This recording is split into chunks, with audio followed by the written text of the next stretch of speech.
What used to be considered a gentleman's wristwatch in the 60s is nowadays also a perfect fit for women with taste for vintage. And with this, it is time for one of my wife's watches. A very interesting one from a brand that might not immediately ring a bell for everyone. Therefore, let's get this out of the way first. It is pronounced CYMA, with the addition of Tavannes, and I will explain why this is here on this dial in a minute. This rose gold CYMA watch packs a punch, both on the outside as well as on the inside.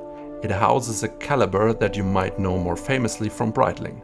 And CYMA's history itself is deeply rooted in Swiss watchmaking history and connected to other famous brands, as for example, and quite surprisingly, Doxa. But let's jump right in and connect those dots with this watch from the 60s. My name is Jan, and you're watching the Time channel.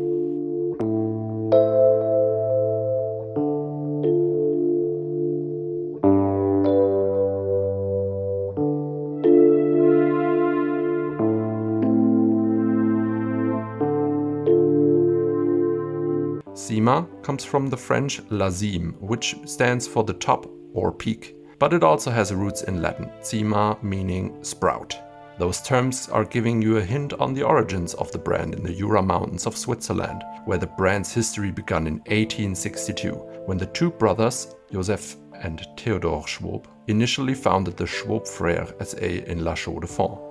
Now, the addition of Tavannes, as shown here on the dial, comes from the cooperation with the Tavannes Watch Co., which is located in Tavannes. The founder of the latter, Henri-Frédéric Sandoz, was a master watchmaker himself, and together with the extensive distribution network of the Schwob brothers, they became a perfect fit. They started to work together in 1892, and the brand name CYMA was first used on dials since the beginning of the 1900s. Watches that were produced by Tavannes and sold by the Schwob Frères. CYMA Tavannes was one of the few Swiss brands at that time that produced their own movements until the 60s. But this watch right here houses a movement from another company, and it is a very rare combination, but more on that later. Now, CYMA and Tavannes produced wristwatches all through the two world wars. And if you're familiar or heard of the famous Dirty Dozen watches, you've probably come across CYMA on that occasion. To quickly elaborate, the British Ministry of Defense placed an order for custom-built watches with very precise requirements, and 12 companies fulfilled those, and among this list of famous brands, CYMA. Afterwards, in the 60s, CYMA was part of the large agglomeration movement within the Swiss watch industry. They were taken over by the Kronos Holding SA, part of the ASU AG, and in 1969, that holding created the Synchron AG, which initially included CYMA, Tavannes, Borel, and no other than Doxa.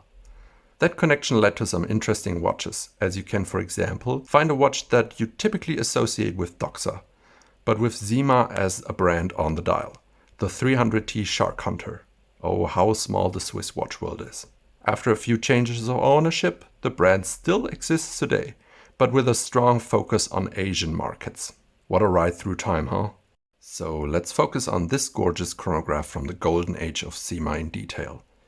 It has an 18-karat rose gold case with 35 millimeters in diameter without the crown, 41 millimeters from lug to lug, only 11 millimeters in height, including the domed acrylic crystal on top. It is a little too small on my 18 centimeter wrist circumference, but these gentlemen's pieces from the past are just a perfect fit in style and size for my wife's 15.5 wrist. It is in fact her watch, as you've probably guessed, and it was a present for our wedding. The crown on it is unthreaded. The chronograph pushers are elongated, adding to the whole elegance of this piece. It has 18 millimeters lug width, and the black strap is made from the leather of a lizard, I think, but not too sure since the inscription on the inside of the strap is quite faded. And it tapers down to 16 millimeters here at this clasp, which is an aftermarket one or not the original one, and this one is unfortunately only rose gold in color. And the whole watch together with the strap comes in at only 45 grams, so it's barely noticeable on the wrist. And well, no surprise there, I think. It has no water resistance to speak of. Let's talk about that watch face. A white dial which has a little gloss to it, and it turned towards a creamy white with time, I think. The dial lies flat, but the distortion of the acrylic crystal gives it the look of a rounded off edge with a beautiful blue tachymeter scale all around it. The hour numerals are black in contrast, and they are, I think, one of the major unique selling points of this specific watch model. The font is just amazing. Still elegant, but with a certain playfulness, especially visible on the 4 and 7 o'clock. The minute markers are quite small in comparison, and the minute rail frames the whole dial quite nicely together with the tachymeter scale. So we have simple, or you could call it elegant, black stick hands for every function, and they are black on first glance, because in certain positions they give off a beautiful blue hue though. No loom at all, which is no big surprise. The subdials for the running seconds and 45-minute counter of the chronograph provide an additional sportiness that elevate these pieces for me compared to the more classical looks without subdials or a small second at 6 o'clock that you find very often from that era. The subdials have a nice gouache pattern, and all in all, the look comes close to that of a Breitling Premier from the same era. And I have to admit that I honestly even prefer the look of this CYMA with its numerals, etc. This time we can basically skip over the Caseback, because it's a solid rose gold one with nothing to see aside from some reference number engraved on this pressed Caseback. The hand-wound movement inside, though, is much more interesting. The movement inside was identified by my watchmaker, and it is well known among vintage enthusiasts. It is the Venus 175 hand-wound chronograph movement. It beats with 18,000 amplitudes per hour, sits on 17 joules, and has 45 hours of power reserve. So if you're not familiar with Venus or Venus as a movement producing company, they've been around since 1923. They were famous for column wheel movements, and they are up there with the big names. For example, just as famous at that time like Lemania or Valjoux. Unfortunately now the name Venus is mostly forgotten compared to something like a Valjoux. Their movements found their way into watches from brands like Gallet, Breitling, but also Heuer and Buren, for example. About the price, this exact model is nowhere to be found. And there are various similar looking CYMA models out there, where the case looks basically the same, but the dials are always just a bit different.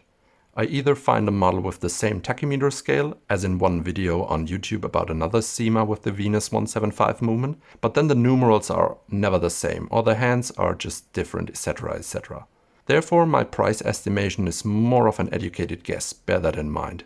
I would put it definitely above 1,000 euros, maybe beyond 1,400 euros if it is in good condition, and given its full 18-karat rose gold case. So, a rose gold gentleman's watch from the 60s with an amazing hand-wound movement. It is interesting what one can learn about a seemingly unknown brand when digging a little deeper. The Dirty Dozen watches already put CYMA up against very famous names, and the connection to Doxa was just icing on the collector's cake for me personally.